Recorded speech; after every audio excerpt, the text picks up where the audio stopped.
আগের পার্টগুলোতে আমি দেখালাম কিভাবে বরণডালার সাজাতে হয়। আর এখানে আমি অখণ্ড কলাতে কিন্তু সিঁদুর লাগিয়ে নিয়েছি। আর এবার আমরা আমাদের সব কমপ্লিট। এর সাথে শুধু আমার কাছে এই মুহূর্তে পানটা নেই, তাই জন্য আমি পানটা এখন রাখতে পারছি না। তো পানটা এর সাথে কিন্তু আপনারা অ্যাড করবেন। আর তার সাথে আমি যেটা করব, একটা ছোট প্রদীপ, এখানে আমি একটা মাটির প্রদীপই রেখেছি, একটা ছোট মাটির প্রদীপ। আর এখানে আমি এই আইভারগুলোকে কিন্তু দেখা যাবে না, এই আইভারগুলোকে কিন্তু ঢেকে দিতে হবে, যাতে এগুলো যাতে না দেখা যায়। তো সেই কারণে আমি একটা চেলি ব্যবহার করছি, এই চেলিটা দিয়ে আমি আইভারটাকে ঢেকে দিলাম।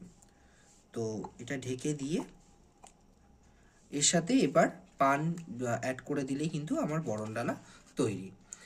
কেমন লাগলো আপনাদের এই বরণডালা? আর কোনো ভুল ত্রুটি থাকলে কিন্তু ক্ষমা করবেন। আমার নিয়মে যতটুকু আমি জানি সেই হিসাবে এই বরণডালা সাজালাম।